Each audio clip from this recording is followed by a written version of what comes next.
everyone, and a very warm welcome to all. Let us now begin an interesting session that showcases Uttar Pradesh's textile prowess. The session, which is led by UP Invest, will talk about Uttar Pradesh's textile sector, technical textiles, infrastructure, and policy.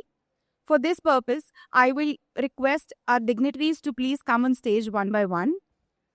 मैं यहाँ पर उपस्थित अपने सभी सम्मानित panelist का हार्दिक स्वागत करता हूँ और Uttar Pradesh textile and garmenting policy 2022, इस पॉलिसी को हम लोगों ने 2017 की जगह इसको और सोफिस्टिकेटेड किया, इसको और सरल बनाया और इसको वस्त्र उद्योग उद्यमी के अनुसार इसको और बेहतर बनाया गया। लेकिन तथापि जो योजनाएं होती हैं या जो हमेशा कुछ ना कुछ सुधार की गुंजाइश रहती है, तो हमारे जो पैनलिस्ट हैं ये सब टेक्सटाइल सेक्टर के सारे लीडिंग पर्सनालिटीज़ हैं और मैं उनसे अनुरोध करूंगा कि जब भी उनको अपना बोलने का मौका आता है तो हमारे लिए मार्गदर्शक के रूप में भी वो हमें सलाह देंगे और निश्चित रूप से जो है जो हमारी पॉलिसी में कमियां हैं और जो समय के हिसाब से उसमें होना चाहिए, खास करके टेक्निकल टेक्सटाइल को भी हम लोग इनकॉर्पोरेट कर रहे हैं। अभी टेक्सटाइल पॉलिसी 2022 की भी हम लोग एक तरह से समीक्षा करने जा रहे हैं, तो उसमें भी जैसे कुछ जो कमियां हैं वो उसको हम अभी मतलब इसी महीने के अंत तक जो है उसको इनकॉर्पोरेट भी कर सकते हैं और आगे भी जो कुछ पॉइंट्स जो हम अभी अपने पॉलिसी में इनकॉर्पोरेट नहीं कर सकते हैं तो उसको 2027 में निश्चित रूप से जो है उसको भी हम इनकॉर्पोरेट करेंगे। और उत्तर प्रदेश अभी प्रगति के पथ पर है, सही मायने में ओजस्वी माननीय मुख्यमंत्री के मार्गदर्शन में सभी लोग अच्छा काम कर रहे हैं और निश्चित रूप से जो है यदि हमारा और हमारे उद्यमियों के बीच कम्युनिकेशन गैप ना हो तो एक बेहतर माहौल बना सकते हैं। वस्त्र उद्योग के क्षेत्र में Uttar Pradesh leading global leader हो सकता है, तो यह अपेक्षा है। अब मैं थोड़ा सा आपको यूपी टेक्सटाइल एवं गारमेंटिंग पॉलिसी के जो मूल पॉइंट्स हैं, जो इम्पोर्टेंट पॉइंट्स हैं जो हम आज की तारीख में मदद दे रहे हैं, उसके बारे में मैं संक्षेप में बताऊंगा। Let's start.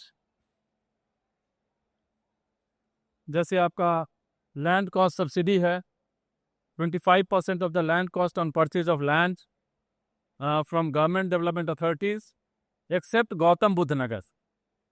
In Gautam Buddh Nagar this subsidy will be 15% of the land cost.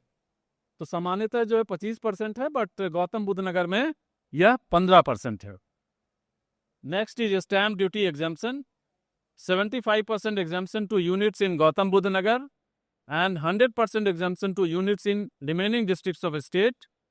But in case of PM Mitra Park, Lucknow, this exemption is again 100%.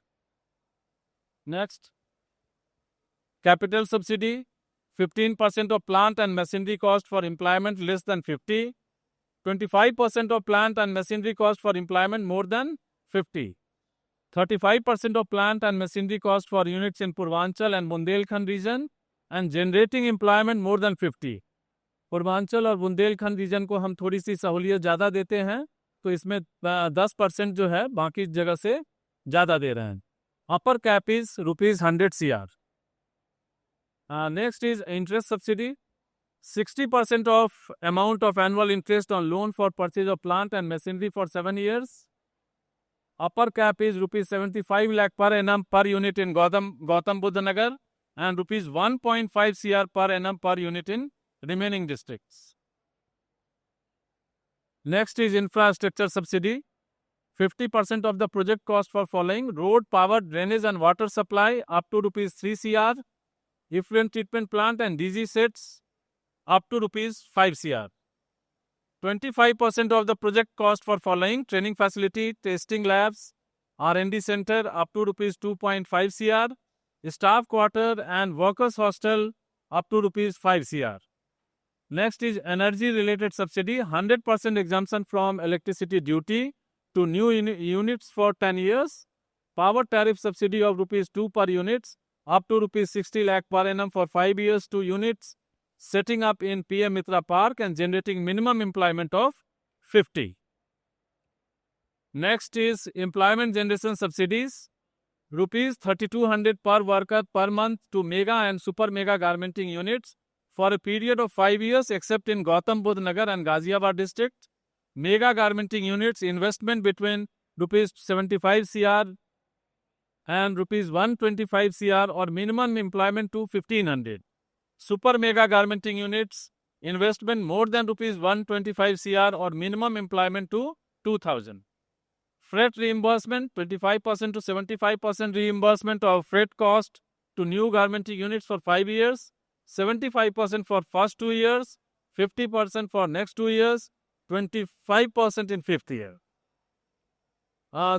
This is salient features of our textile policy 2022.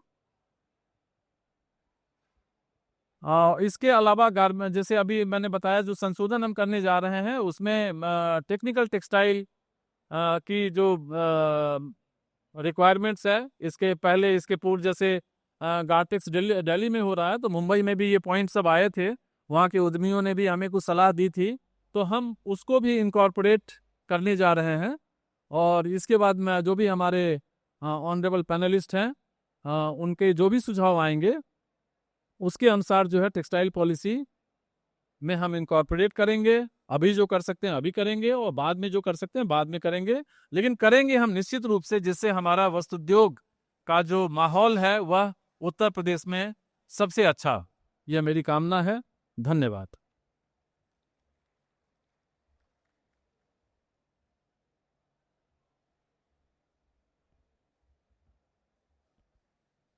Thank you, Shri B.C. Thakur ji. We now have a short film to display. Can we have the film, please?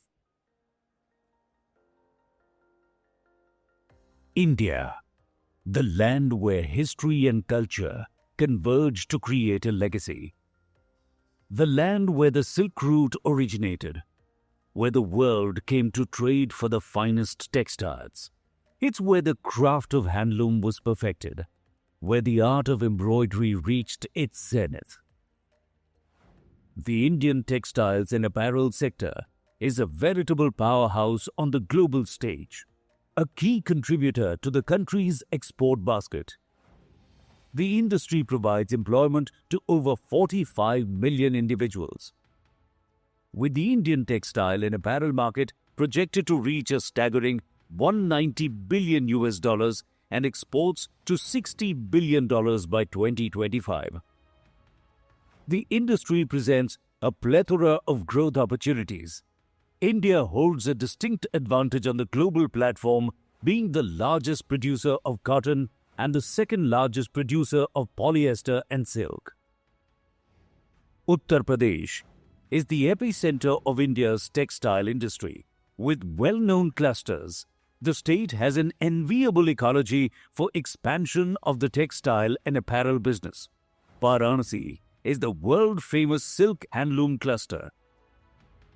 Bhadohi, the largest manufacturer and exporter of hand-knotted carpets.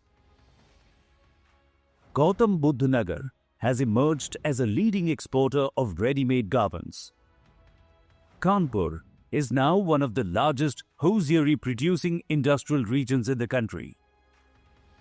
The other major clusters are Lucknow for chikankari embroidery, Mau for silk brocades, Bareilly and Shahjahanpur for zari zardozi, Mirzapur and Sonabhadra for carpets, and Sitapur for daris. The state has over 2,100 registered textile units and 2.57 lakh power looms that employ 9 lakh people and produced more than 39,000 crore worth of textile and apparel products. In 2021-2022, the state's exports of textiles and clothing had a value of about 20,000 crore rupees. It is through the unwavering encouragement of our Honorable Prime Minister Narendra Modi ji that Uttar Pradesh's textile sector has become a paragon of excellence and a symbol of national pride. Leadership of Honorable Chief Minister Yogi Adityanath. The government of Uttar Pradesh has approved the Textile and Garmenting Policy 2022 for attracting investors and encompassing diverse fiscal incentives like reimbursement up to 25% of cost of land on purchased from government development authorities, exemption up to 100% of stamp duty, reimbursement up to 35% of the cost of plant and machinery, reimbursement of 60% of annual interest on loan for purchase of plant and machinery for 7 years up to 10.5 crore rupees, 100% exemption on electricity duty for 10 years, employment generation subsidy of 3,200 rupees per worker per month to mega and super mega garmenting units for 5 years, reimbursement up to 75% of freight cost for 5 years, reimbursement of 50% of the project cost up to 50 crore rupees for developing textile and apparel park, special incentives for youth to start self-employment by setting up handloom, powerloom, design studio, marketing company, export house and outlets. In addition, a dedicated 175-acre apparel park is coming up in Sector 29 next to the proposed Jewar International Airport. Government of UP is developing flatted factory complexes in Agra, Kanpur and Gorakhpur for MSME units. Being the third largest economy in the country, the state offers a large available land bank, a consumer base of 240 million people and the presence of institutes in the textile and fashion sector. With excellent road infrastructure and airports, Uttar Pradesh is well equipped to become a global textile manufacturing hub. The legacy of this land lives on in every thread and every stitch of the garments worn by people all over the world. It's a legacy that we are proud of. So come and discover the opportunities that await in Uttar Pradesh, the land of textiles.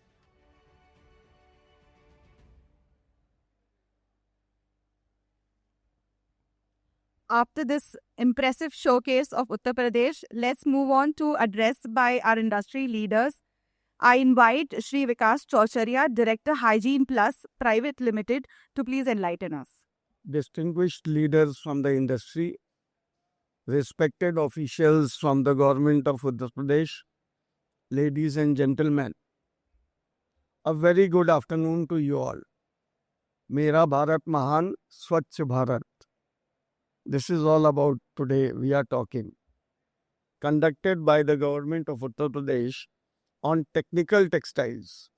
For me, this is not a platform to share our company's journey, but it is also an opportunity to discuss the immense potential that lies ahead in this exciting, very exciting sector. I represent Hygiene Plus, a company that has been working with one single mission: to create affordable, world-class hygiene and healthcare products made in India, for India and for the world. When we began the journey, our vision was simple but very ambitious.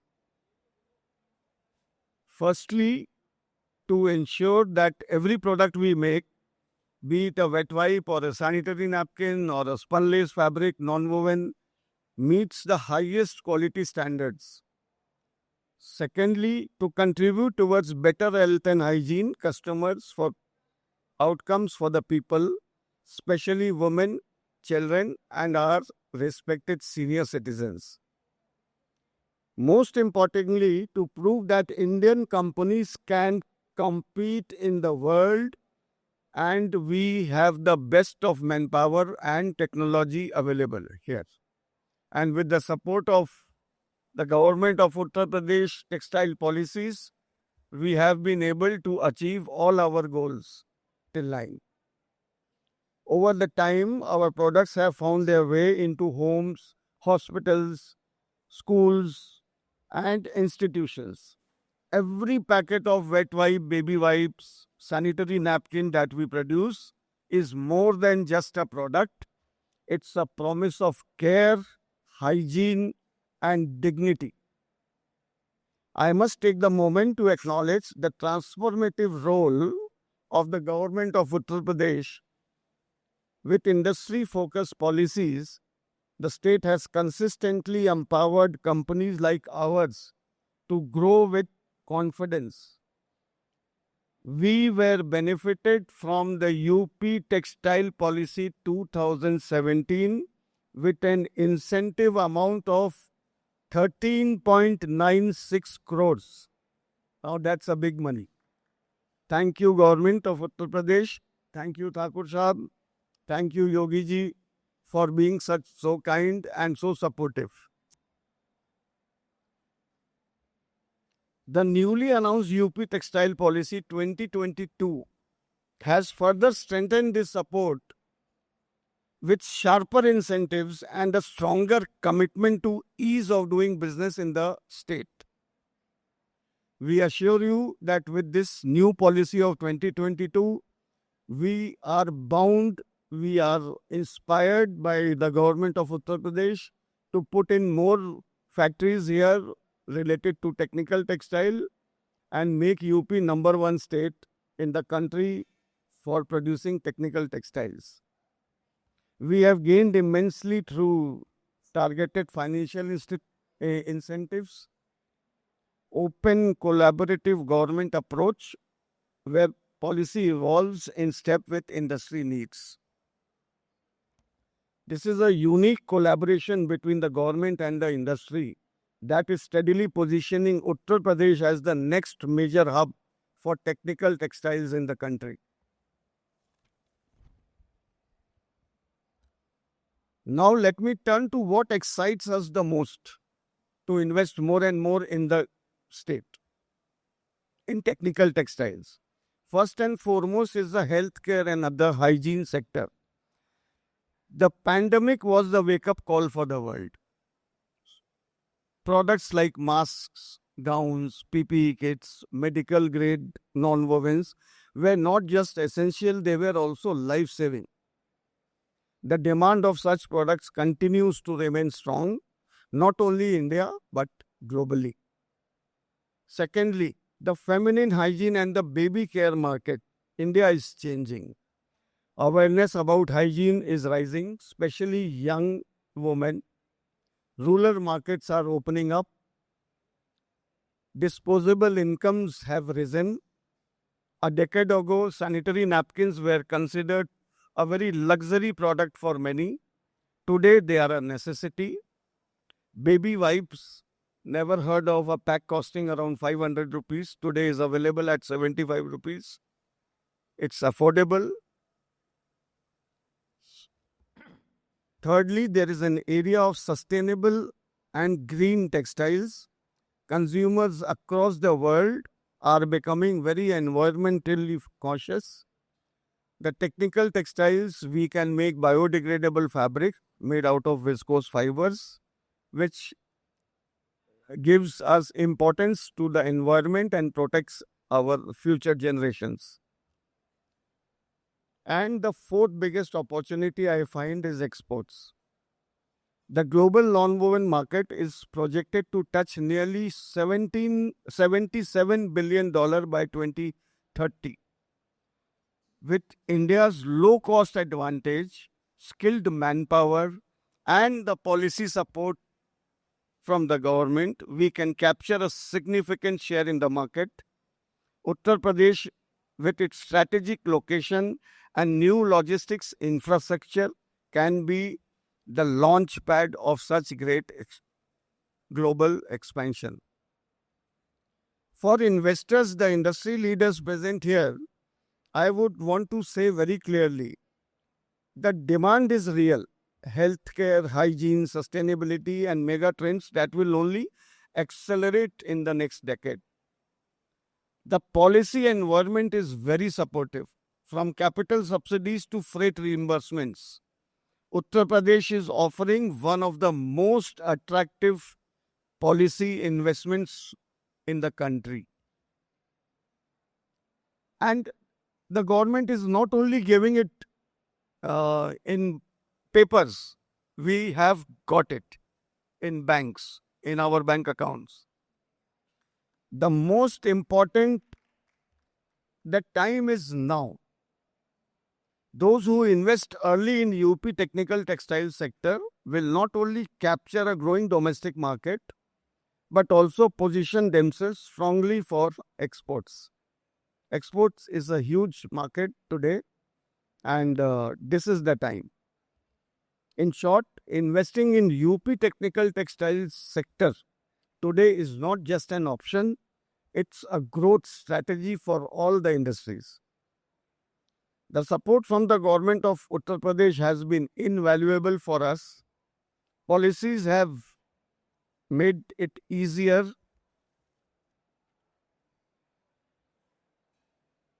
This is not just about business, it is about empowerment. It is about creating an ecosystem where an industry grows, community grows, and the state grows, and the country grows. We also see areas further incentives where further incentives can strengthen India's leadership in technical textile. First is research and development. Honestly, I am very honestly telling everybody, we lag behind in research and development. We need more dedicated research centers for nonwovens. We have a very big organization supported by the government called NITRA, which is very supportive. And I urge all the industries here, all the industrialists, my dear fellows, please go to NITRA, take their help. They are so friendly. They help you developing a new product, how to make your product more sustainable. So many things, so many areas they help you. But still we lag behind in research and development of developing a new product. So we should be more focusing on R&D. Second is skill development. Technical textiles requires specialized skills. Training programs of youth, especially women, can create a highly skilled workforce. This will not only benefit company like ours, but also address employment challenges in the state. Thirdly, I will say sustainability incentives. These are very important. The government of Uttar Pradesh can play a very catalytic role by encouraging companies to adopt biodegradable raw materials, green manufacturing practices, and recycling technologies. I am emphasizing on recycling technologies. Fourth is export facilitation. Streamlined procedures, faster logistics, stronger trade linkages with Europe, Middle East, Africa will give Indian companies a significant edge in the global market. Looking ahead, our vision at Hygiene Plus is very, very clear. To be a global leader in hygiene and healthcare textiles, to make India not just self-reliant, but also an export powerhouse. And to do all this while keeping sustainability, social well-being at the heart of our operations. At Hygiene Plus, we are proud to be the part of this movement. With the continued support of the government of Uttar Pradesh, with the trust of our customers, and with the confidence of our investors, I am certain Uttar Pradesh will emerge as a global leader in technical textiles. Thank you once again for this opportunity to share our story. Thank you, Thakur Sahab. Thank you, Yogi ji. Thank you, Modi ji.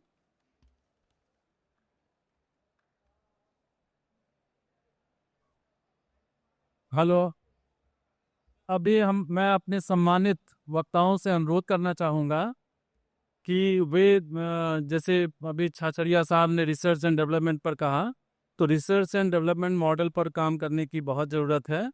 और दूसरा जो है आपका जो technical textile है उसमें यदि वर्गीकरण करने की ज़रूरत है, क्योंकि आप लोग जो हैं इसके एक्सपर्ट हैं।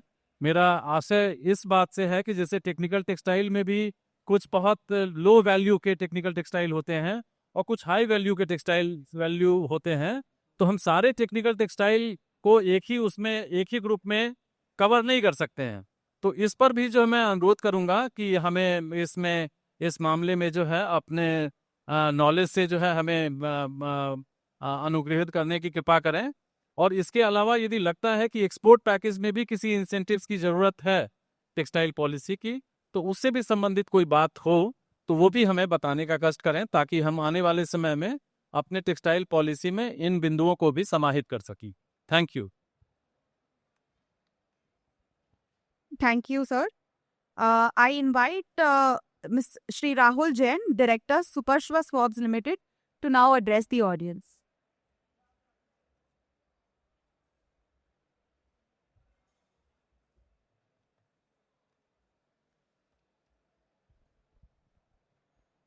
नमस्कार।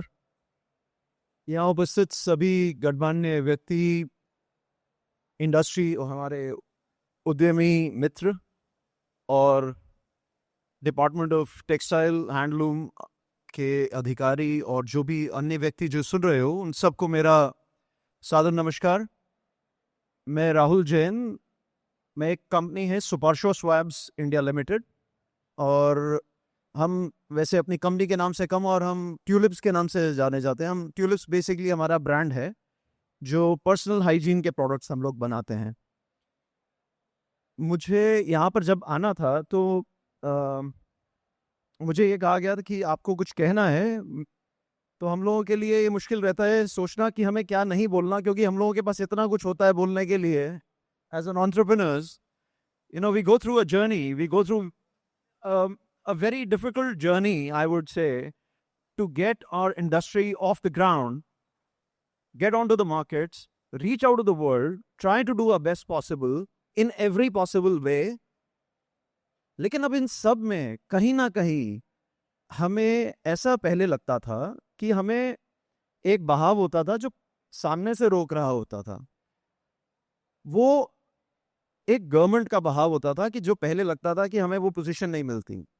अभी यहाँ पर ये बात हो रही है कि हमारे को सब्सिडीज और इन सब की बात हो रही है कि यहाँ पर इतना इंसेंटिवाइजेशन है इंडस्ट्री के लिए, जो अपने आप में आप ये कह सकते हैं कि थोड़ा सा अचंभा होता है कि ये मिलेगा भी या नहीं मिलेगा।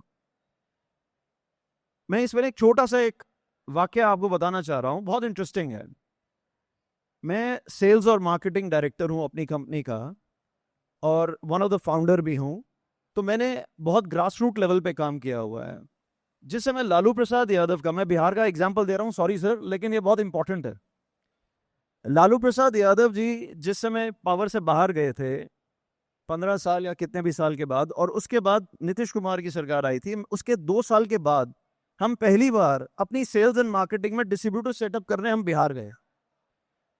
तो जब वहाँ पर 1-2 मीटिंग्स के बाद हम एक सर्वे करते हैं, तो हमने एक ऑटो लिया और ऑटो से पूरा दिन घूम के उससे दोस्ती यारी भी हो गई। और शाम को ना वैसे ही उसको पूछा, यार तुम्हें माहौल में क्या फर्क लगता है कि बिहार पहले जब होता था लालू प्रसाद यादव के समय और अब है, तुम्हें क्या फर्क महसूस होता है? उसने जो बात कही बड़ी बहुत गूढ़ है।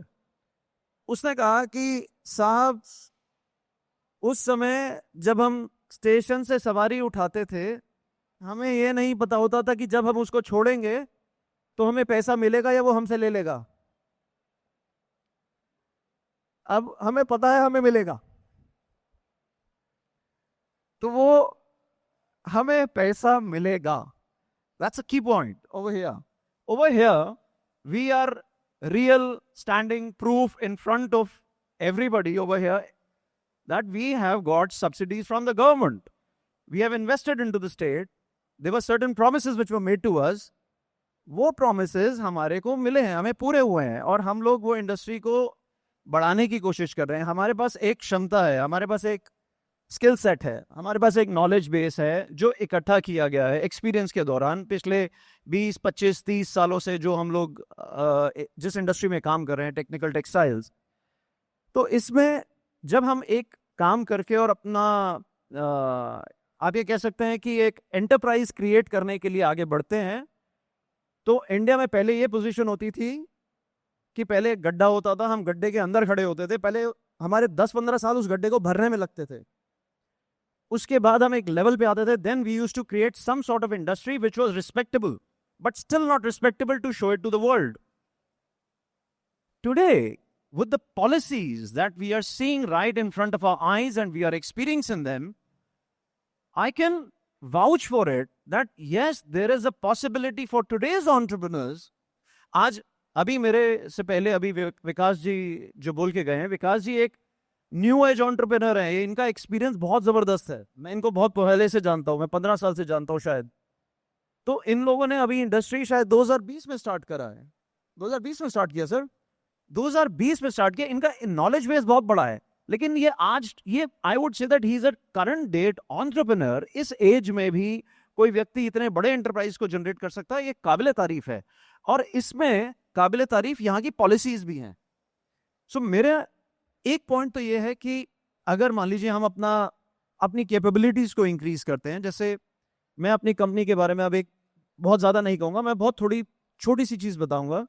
हम प्रोडक्ट बनाते हैं, जैसे कान साफ करने वाले कॉटन बड्स, फेस साफ करने वाली cotton pads, cotton balls, absorbent cotton जो हॉस्पिटल्स में भी यूज होती हैं, घरों में भी लोग यूज करते हैं, वेट वाइप्स जो हम लोग वेट वाइप्स प्रोड्यूस नहीं करते, लेकिन हमारे लिए जैसे ये बड़ी फैक्ट्रीज हैं इन्होंने लगाई हैं, ये हमारे लिए प्रोड्यूस करते हैं, हम मतलब आप ही समझ सकते हैं हम उनसे बनवाते हैं प्रोडक्ट। सोप्स, ऐसे करके बहुत सारे प्रोडक्ट्स हैं जो हम लोग सेल करते हैं। अब इनमें इन छोटे छोटे प्रोडक्ट्स में हमारे सालों की मेहनत जब छूट भी होती है, कहीं ऐसा कोई एक वाकया होता है जब वो पूरा it's a culmination point where the entire experience of your life comes into that point where you're able to channelize it. COVID was one of those times. Covid का समय आया, सब बंद हो गया, 22 मार्च या 23 मार्च को जो भी था, मोदी जी ने थाली बजवा के बंद करवा दिया सब कुछ।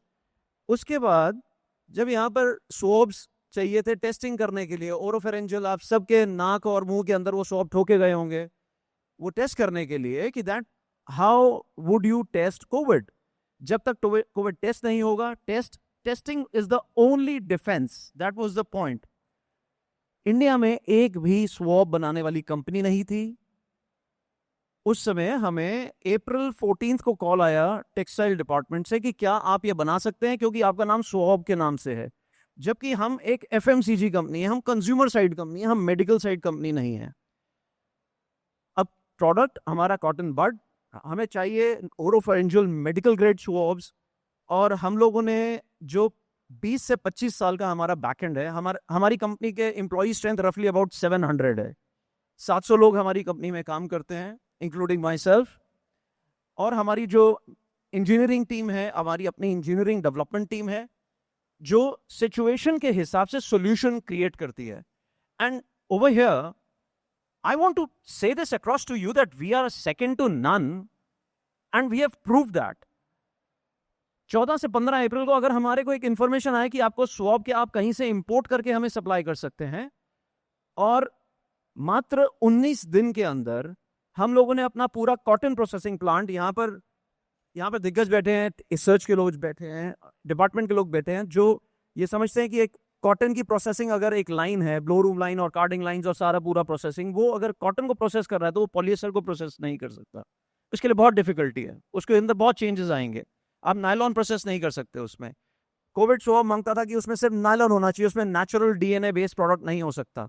अभी जब हम लोगों ने अपनी पूरी टोटल बैक से लेके बैक एंड से लेके फ्रंट एंड मशीनरी पूरी चेंज करी, 14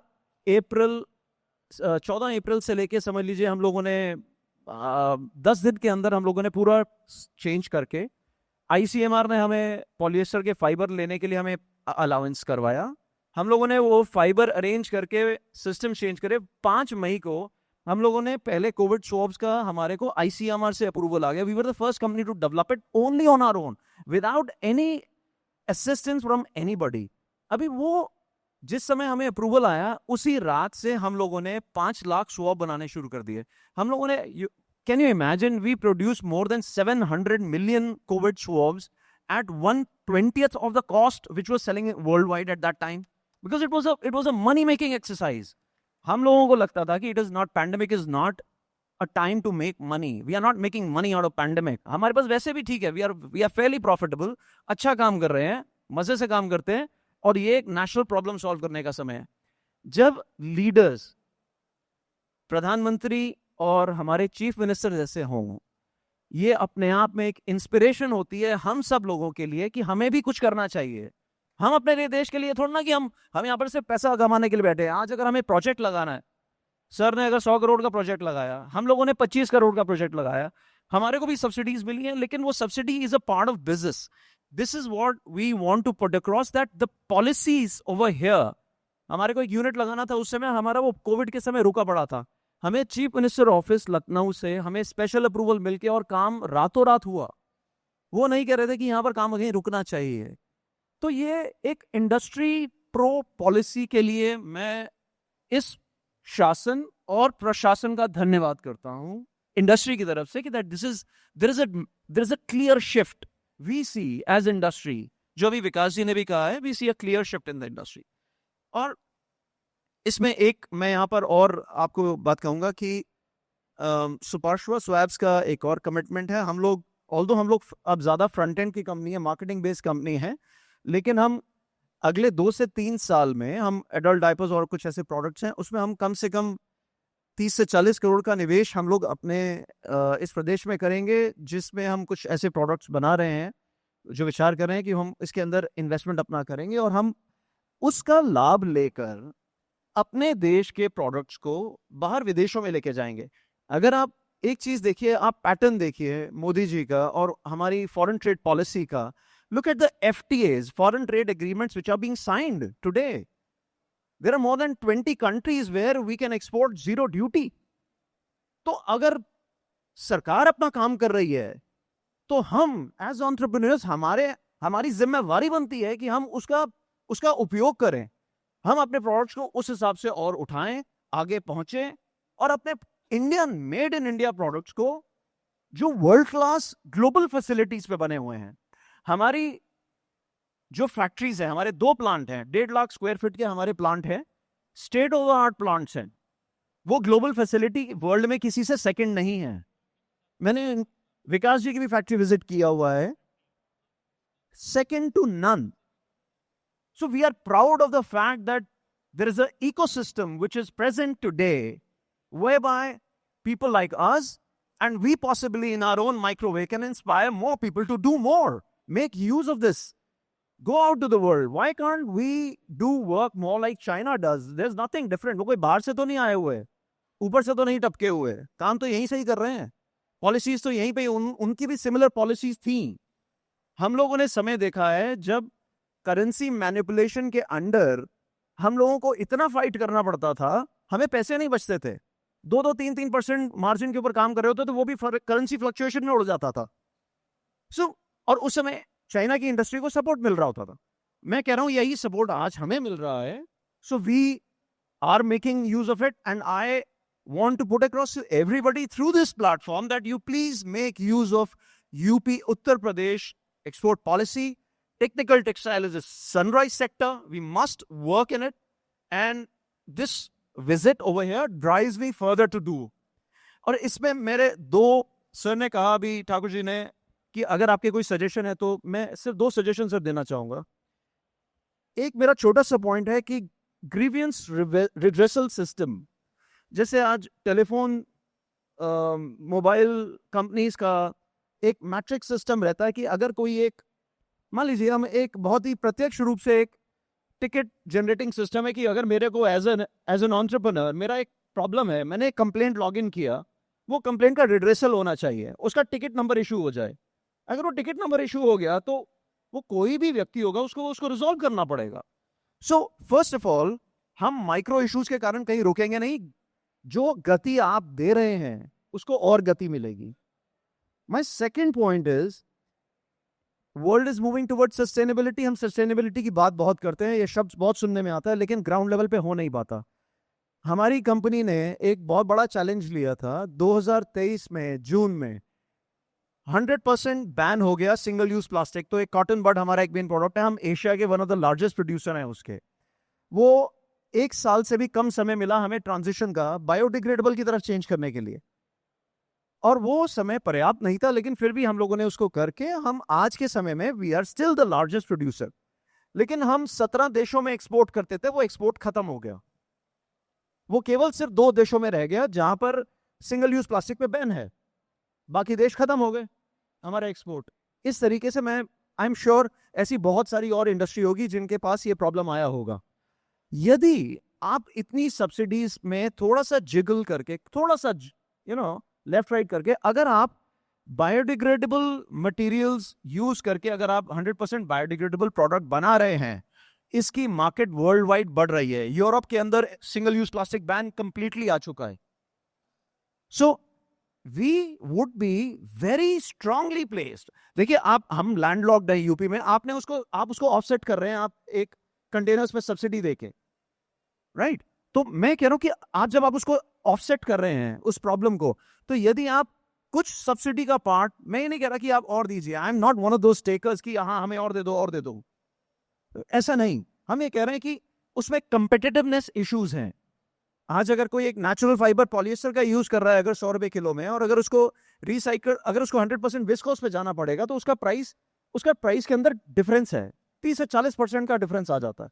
तो अगर कहीं कोई आप उसकी compensation in terms of subsidy, if you're doing 100% biodegradable product, it will help the industry and get us better placed in the global scenarios. That's what the key point is. And the rest, I don't think I have much to add. But thank you so much for calling me and having me here. Thank you. Shri Rahul Jain ने redressal system के बारे में बताया। इसमें मैं आप सभी यहाँ पर जितने उपस्थित सम्मानित उद्यमीगण हैं उनको मैं बताना चाहूँगा कि जो भी हमारा लेटर ऑफ क्रेडिट जब भी हम जारी करते हैं, तो उसमें हम संबंधित उद्यमी को भी जो है ऑनलाइन जोड़ते हैं और उनसे जो है उनकी प्रतिक्रिया लेते हैं कि आपने जो ये दिया है इसमें आपको और कुछ कहना है। और इसके अलावा जब डिस्बर्समेंट की बारी आती है तब भी हम पूछते हैं, और कई बार तो ऐसा हुआ है कि जो अभी आपको मिल रहा है वो तो आप ले ही लीजिए, और जो आपको लगता है कि आपको ये और मिलना चाहिए उसके लिए आप अलग से आवेदन कर दें। तो मैं आपको यह आश्वस्त करना चाहता हूं कि ये जो हमारी सिस्टम है, रिड्रेसल सिस्टम, तो ये है कि आपको बाद में कुछ कहना है, हम आपका जब प्रपोजल आता है उसी समय में हम उसको पूरी ट्रांसपेरेंसी के साथ निपटाते हैं। तो आपको यह इस प्रकार की कहीं कोई दिक्कत आएगी ही नहीं कि जहां पर आपको किसी भी तरह का जो एक लाल फीताशाही था वह समाप्त हो चुका है। तो आप उसके लिए बिल्कुल निश्चिंत रहें। धन्यवाद।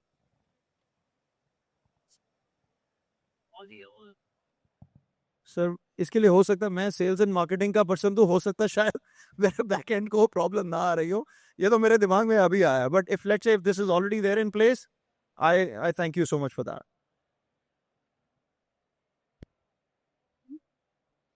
Inviting the next dignitary on stage, I invite Dr. M.S. Parmar, Director General, Northern India Textile Research Association, to please address the audience.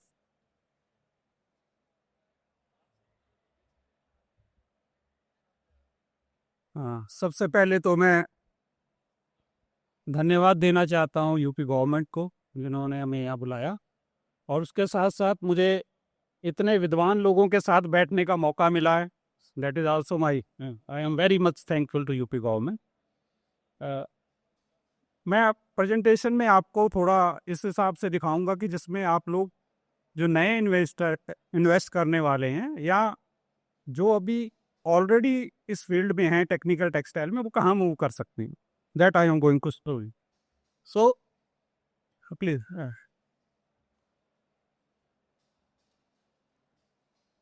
just I am giving you some reference of NITRA only.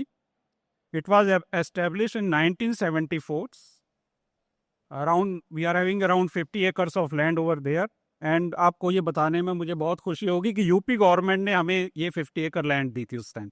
जब हमने ये किया था उस समय Narayan Dutt Tiwari ji chief minister थे यहाँ पर, तो उस समय हमें लैंड प्रोवाइड की थी। It is partly funded by ministry of textile, government of India, and we are recognized with the different agencies also, and very known in research and also providing PhD degrees to different scholars. These are some certification we are doing and we are having also. We are certified only Textile Research Association. We are having a ISO 9001. Beside that, we are having NABL accreditation facilities. We are third-party inspection agencies also. We are recognized by Center of Excellence in Protective Textile by Government of India, and we are also Center of Excellence in Mobile Tech. That is a part of technical textiles. We are nodal agency of skill development, and we are very well known in skill development also. Last 3 साल से हमें innovations के award मिलते आए हैं CIA के through से 2023, 23 and 24. It shows that our innovation activities. These are our activities. We do the research and development. We develop product. We develop technology. We transfer that technology to industries. That I will show you. We are having very good testing and inspection facilities. Consultancy service, we are very good consultant also. We provide consultancy to spinning, weaving, processing and other agencies. We do the training programs, HRD activities, and we are having incubation activities center also. If somebody want to develop something, that they can come over there. We are having all types of small machines. They can do that and then go for bigger industries. In technical textile, there are 12 segments that are shown over here. Build Tech, Cloth Tech, Geotech, Home Tech, Inditech, Meditech, Mobile Tech, Ocotech, Tech Tech, Protech, Sports, and Agrotech. These are the 12 segments of technical textiles.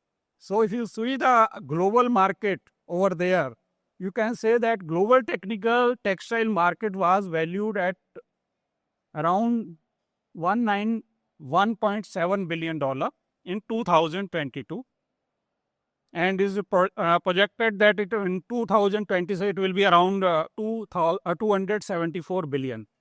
But in the same way, if you see in the India, we are having $22 billion in 2021 and 22, and it is expected to grow 45 billion in 2023. And as per our Prime Minister saying, because he is always quoting that 2047. So it is expected that we will go up to 123 billion in 2035 and 309 billion in 2047. That is the technical textiles. So here also I am going to tell you something about protective textiles. That is a very big area in technical textiles. And you know that what is type of protective textiles are? Any type of clothing which protect you from various types of hazardous situations like rain, like bullets, any type of thing.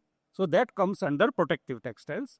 And in the case of protective textiles, at this moment, we are concentrated 632 crores in export from April 2022 to January 2023. It reflecting a 50% increase.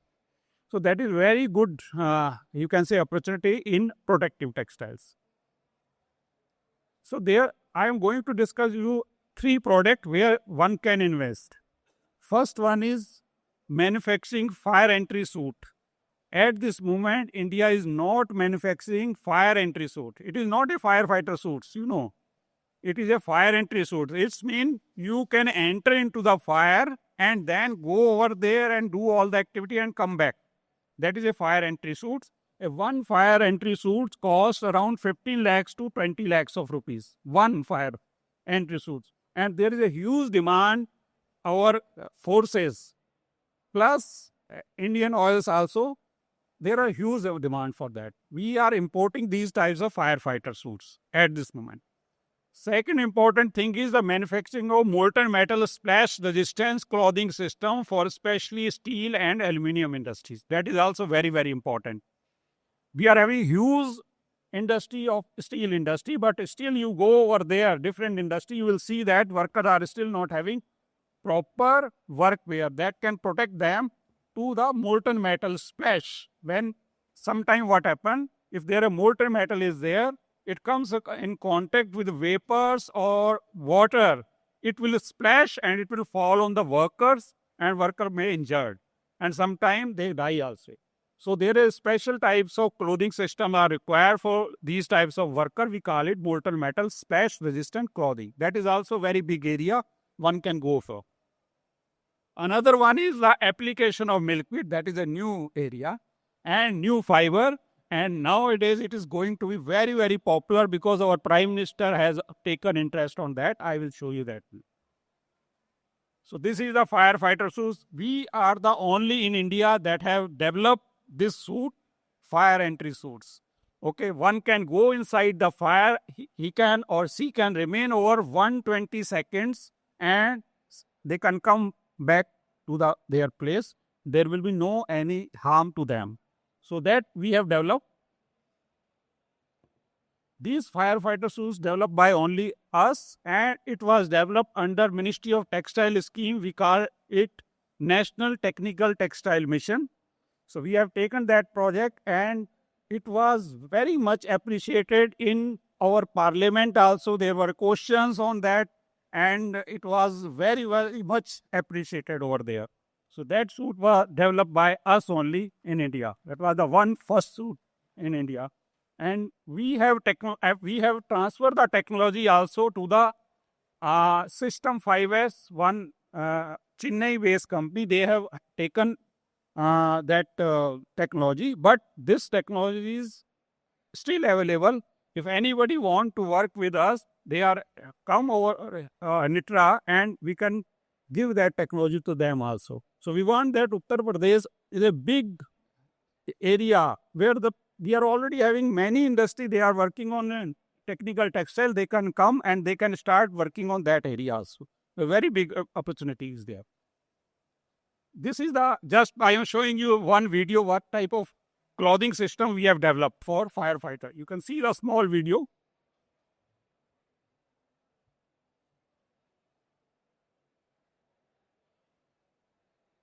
The front side and back side of that suit we are showing over here. These are the suits you can see after exposing to the fire. And you can see the burn injury. The instrument, now we are having the only research institute that is having that instrument, that mannequin burning instrument that I will show you also. In our developed material, it shows total burning area only 1.24% only, while the requirement is as per ISO 13506, the total burning area shall be equal to or less than 50%. In our case, it was only 1.24. So that is a very, very great achievement we have done. So it was appreciated by ministry also. That time, our honorable state minister, Jardos, that was from Gujarat, she has also visited, and our secretary that time, Rachna Shah, she has also visited over there. They have appreciated that suit which we have developed over there. So that technology, this is the instrument, sir. In India, only one instrument available, and that is in Nitra. Just we have installed 15 days back, sir. Now it is available over there.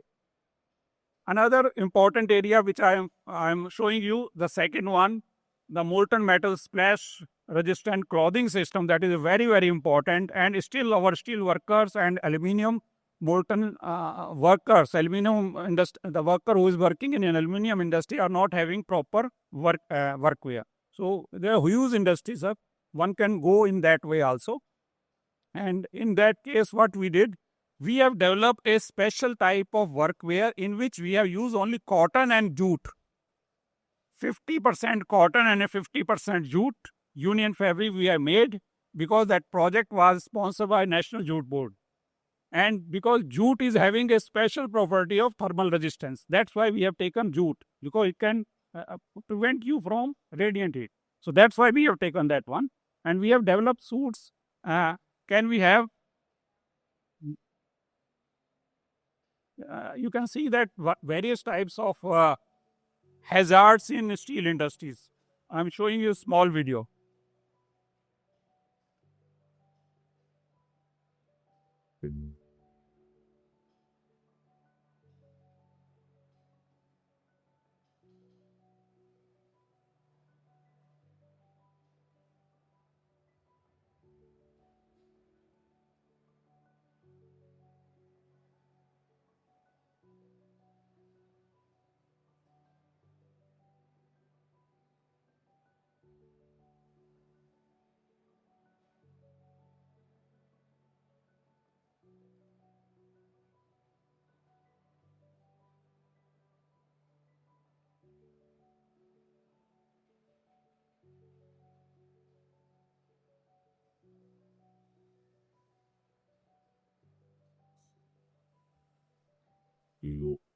So these are the hazard, and we have developed these types of clothing system for them, and we have already transferred this technology to one is JCT Limited, one is the Kanpur based. You might be knowing that Mahavir Spin Fab.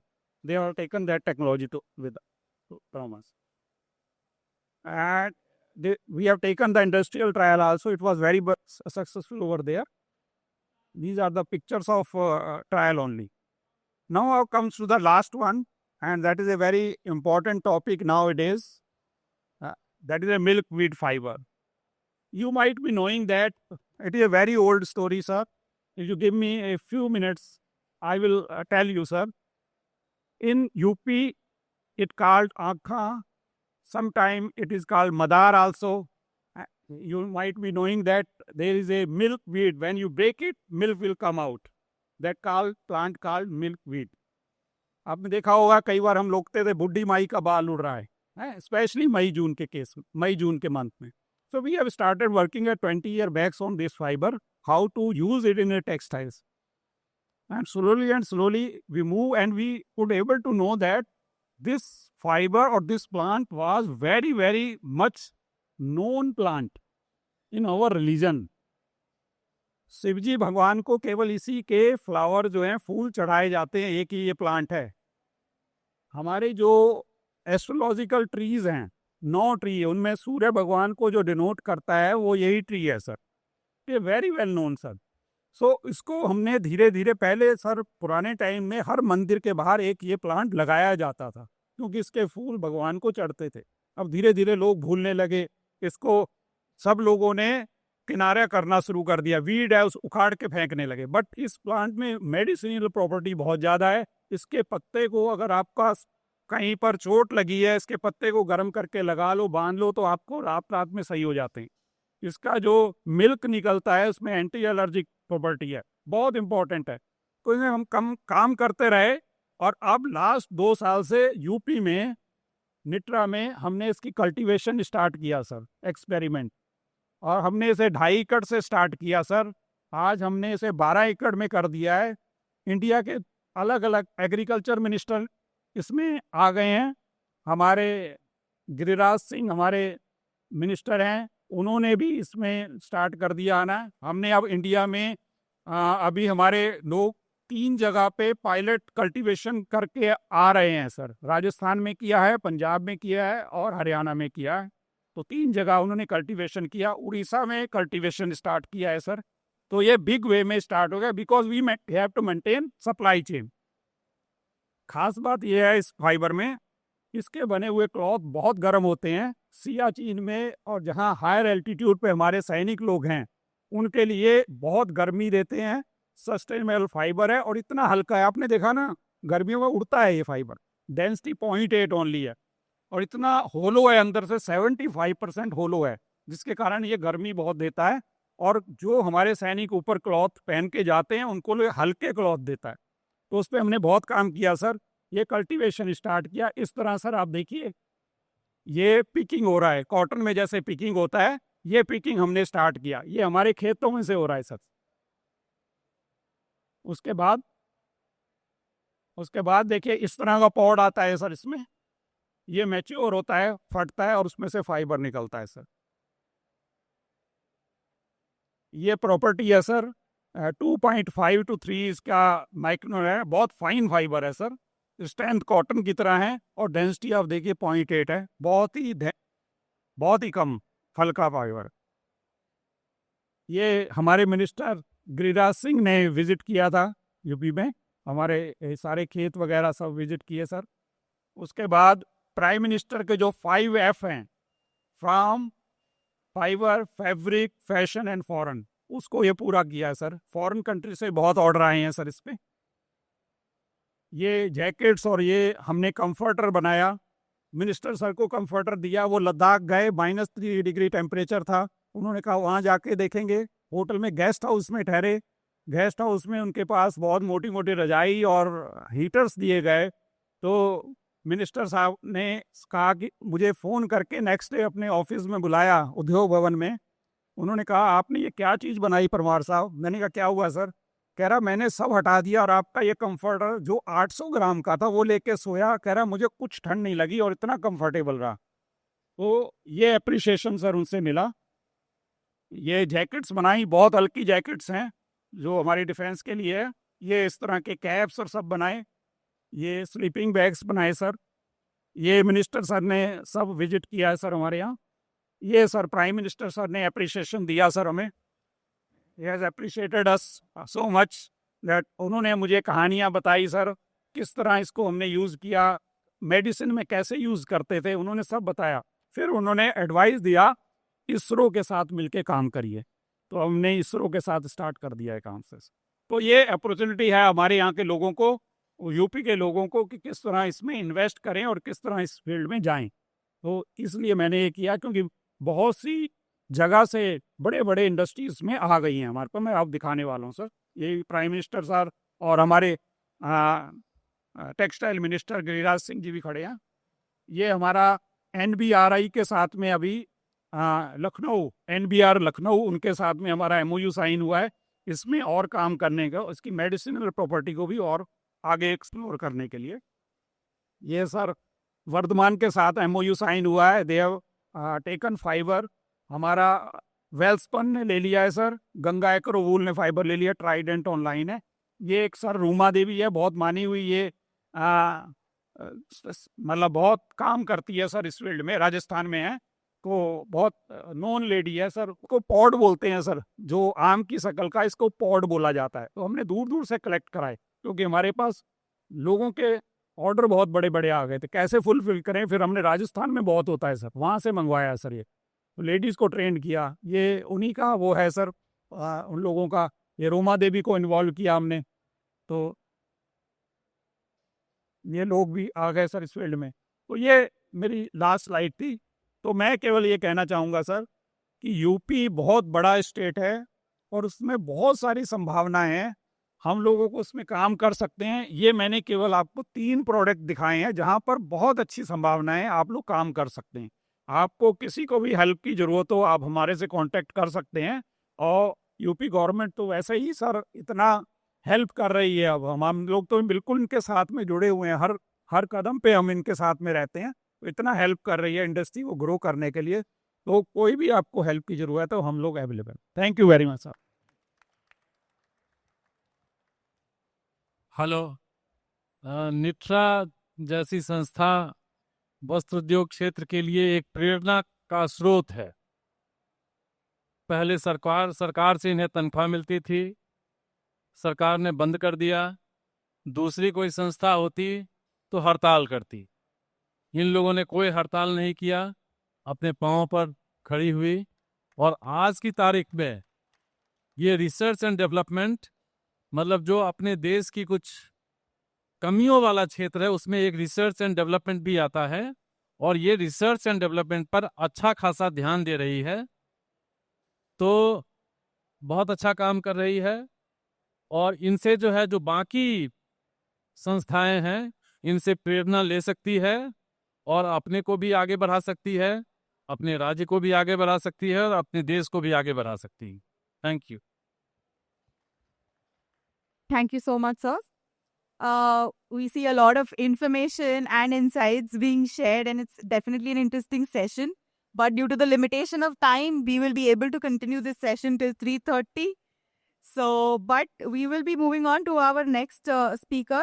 I invite Shri Nikhil Kumar Gupta, Vice President Commercial, Jay Narayan Fabtech, to please share his insights. Hello friends, I am Nikhil Gupta from जय नारायण फैबटेक। मेरा थोड़ा सा यही कहना है, थोड़ा है, थोड़े की ज़रूरत है। हम लोग we are dealing with plastic waste, plastic recycling. Modi ji ने कहा था कि हमें प्लास्टिक वेस्ट को ख़त्म करना है, तो we are doing that. Plastic recycling क्यों इम्पॉर्टेंट है? वो इसलिए इम्पॉर्टेंट है कि उससे हम अपनी स्ट्रीट्स क्लियर कर सकते हैं, अपने पार्क्स क्लियर कर सकते हैं, अपने ओशंस क्लियर कर सकते हैं। आज सबसे बड़ी प्रॉब्लम अगर हमारी सोसाइटी या हमारे प्लेनेट की है, वो प्लास्टिक वेस्ट है। तो हमने और मज़े की बात यह है कि ये waste not only in India, world wide increase हो रही है। उसका कारण ये है कि सिंगल परिवार बहुत बढ़ रहे हैं। आज जो ना, पहले घरों में खाना बनता था, आजकल 80% खाना सभी घरों में बाहर से आ रहा है, और वो पैक्ड फूड में आता है, जनरली प्लास्टिक फॉर्म में आता है। आप भी यहाँ देखेंगे ज़्यादातर आपको प्लास्टिक बॉटल्स नज़र आएंगी। कहाँ जाए ये कचरा? इसको रिसाइकिल करना बहुत ज़रूरी है। दैट वी आर डूइंग इन।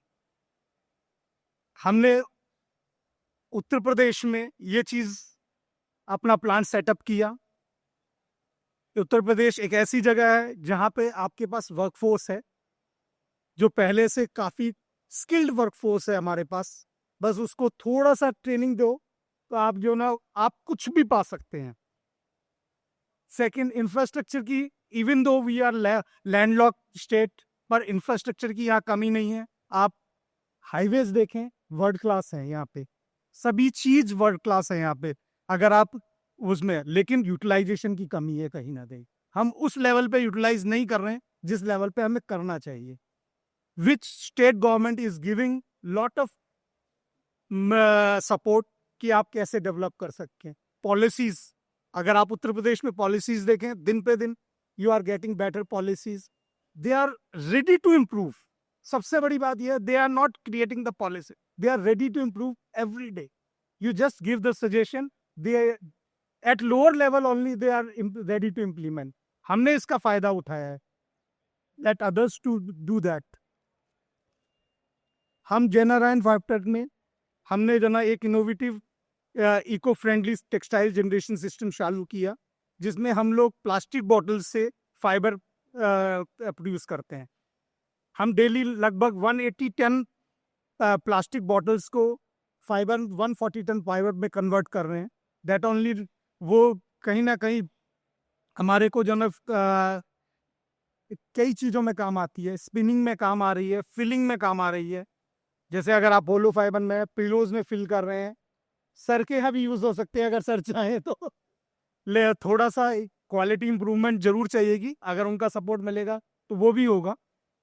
तो जैकेट्स में, पिलोज में, टेक्निकल टेक्सटाइल्स में इसका बहुत बड़ा इंपॉर्टेंस है। सबसे बड़ी बात, आप इको फ्रेंडली एक प्रोडक्ट बना रहे हैं, उसके लिए बहुत इंपॉर्टेंट है ये कि एक सपोर्ट भी ज़रूरत है और टेक्नोलॉजी की भी ज़रूरत है। अगर आप इस सेक्टर में इन्वेस्ट करेंगे तो एक तो ये लो कॉस्ट है। अगर आप नॉर्मल रॉ मटेरियल प्रोड्यूस कर लेते हैं, जिससे जो भी नॉर्मल प्लास्टिक्स लेते हैं या पैट्स लेते हैं, उससे सस्ता पड़ता है, तो आपका रॉ मटेरियल कॉस्ट कम है इसमें। ऊपर से आप एनवायरनमेंट फ्रेंडली है, प्रॉफिटेबिलिटी भी है, आप सोसाइटी को भी दे रहे हैं। तो आई एट द जय नारायण फैबटेक के उससे ये कहूँगा कि आप प्लास्टिक्स रिसाइकिल में वर्क करें। एज ए इन्वेस्टर आप इनमें इन्वेस्ट करें, it is better.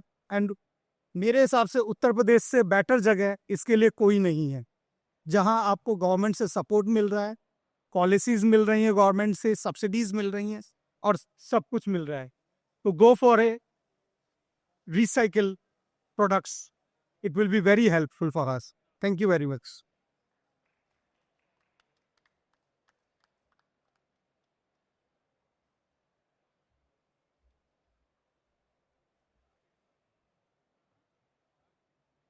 Thank you so much, sir. I now invite Shri Rajiv Agarwal, Managing Director, Geosys India Infrastructures Limited, to please address the audience.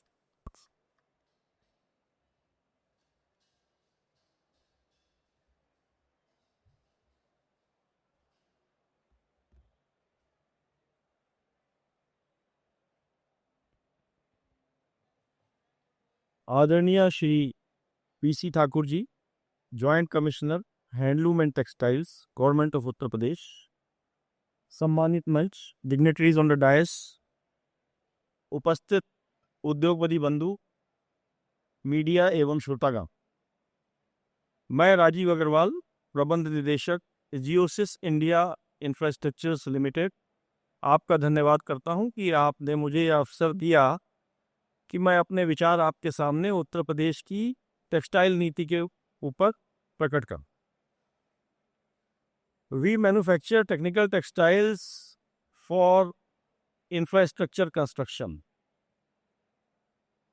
for pavement reinforcement, for roads reinforcement, soil containment, reinforcing soft grounds to make access possible. All these products come under the ambit of technical textiles. Literally, we speak in small words, then I would say that we convert yarns into flyovers. This is what we precisely do.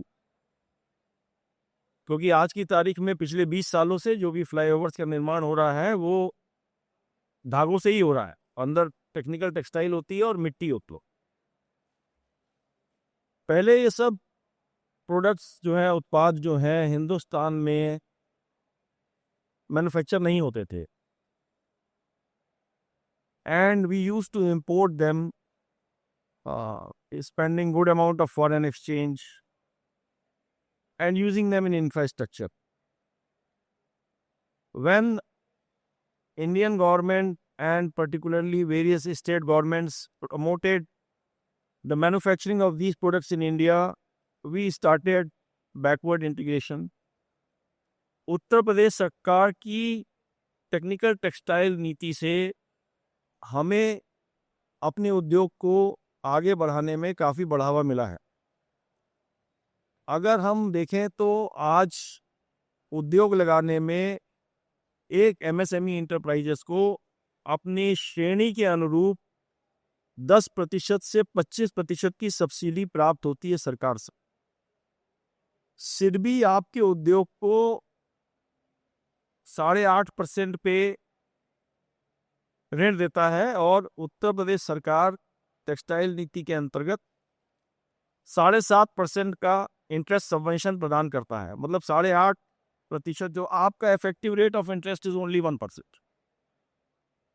So this helps a lot in promoting manufacturer infrastructure. Not only we are producing these products in Uttar Pradesh, but there's a huge market also for these products in Uttar Pradesh, being the most populous state as well as one of the state with the largest road network in India.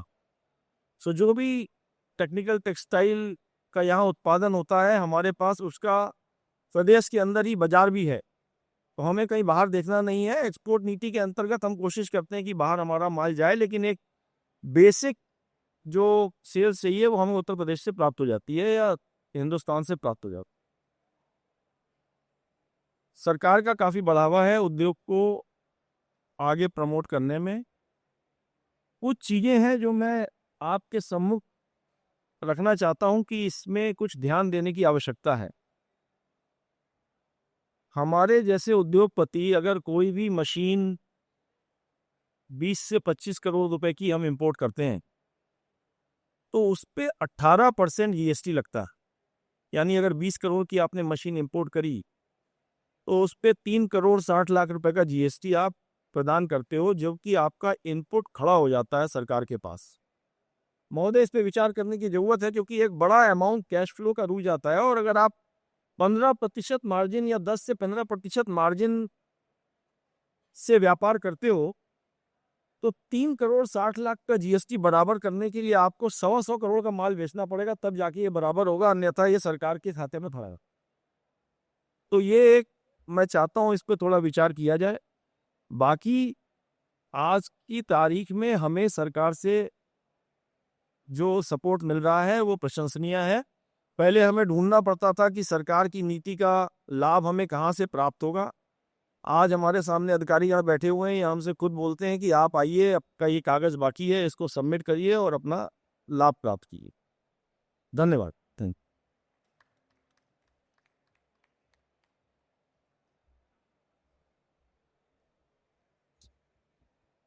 Thank you, Shri Rajiv Agarwal ji. I now invite Shri P.C. Thakur ji to give the vote of thanks for today.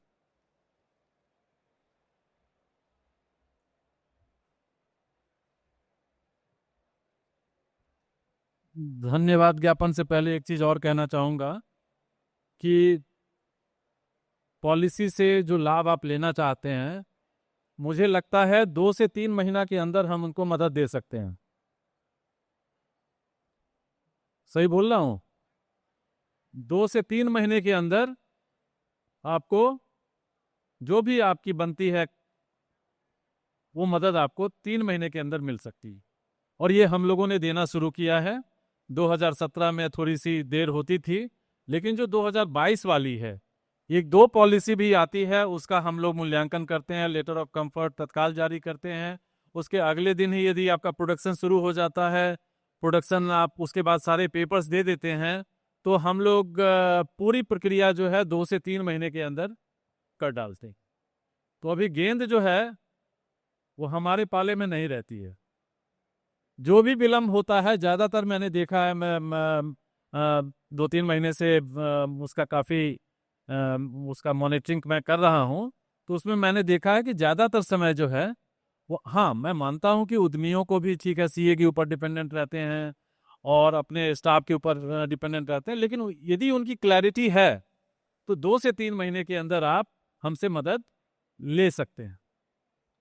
तो यह एक बात मैं कहना चाहूँगा अपने जितने भी यहाँ उद्यमी बैठे हुए हैं उनके थ्रू, दूसरे को भी जो यहाँ नहीं भी हैं उनको भी मतलब एक मैसेज पास ऑन हो जाएगा कि प्रोडक्शन शुरू होने के बाद 2 से 3 महीने के अंदर उत्तर प्रदेश सरकार, हथकरघा एवं वस्त्र उद्योग विभाग मदद कर देती है। तो यह एक संदेश देना चाहूँगा। इसके अलावा मैं श्री विकास छाछरिया, हाइजीन प्लस, वस्त्र उद्योग के क्षेत्र में एक प्रेरणा स्रोत का कार्य कर रहे हैं। Shri Rahul Jain, Tulips, doctor MS Parmar, DG NETRA, अच्छा काम कर रहे हैं। Shri Nikhil Kumar Gupta, vice president Jai Narayan Fabtech limited, Shri Rajiv Agarwal, MD Geosys India limited, इन लोगों का मैं धन्यवाद ज्ञापित करता हूं कि ये लोग अपने बहुमूल्य समय में से निकाल करके यहाँ पर आए और एक तरह से वस्त्र उद्योग क्षेत्र को मजबूत करने का काम किया। इसके अलावा मीडिया बंधुओं का भी मैं धन्यवाद ज्ञापित करता हूं कि उनके बगैर भी जब तक प्रचार प्रसार नहीं होगा तब तक योजनाओं का लाभ जनता को नहीं मिल पाएगा। इसके अलावा हमारी कंसल्टेंसी संस्था है ENY, इन लोगों ने भी बहुत मेहनत किया है, जिसकी वजह से यह कार्यक्रम को अंजाम दिया जा सका। यहाँ के ऑर्गेनाइजर मेसी फ्रैंकफर्ट, इनके मदद के बगैर भी इस कार्यक्रम को इतने सफलतापूर्वक तरीके से अंजाम नहीं दिया जा सकता था। उनको भी मैं तहे दिल से धन्यवाद ज्ञापित करता हूं। इसके अलावा यहाँ पर जितने लोग उपस्थित हैं सभी को मैं इस कार्यक्रम को सफल बनाने के लिए शुभकामनाएं देता हूं, धन्यवाद देता हूं। जय हिंद, जय भारत।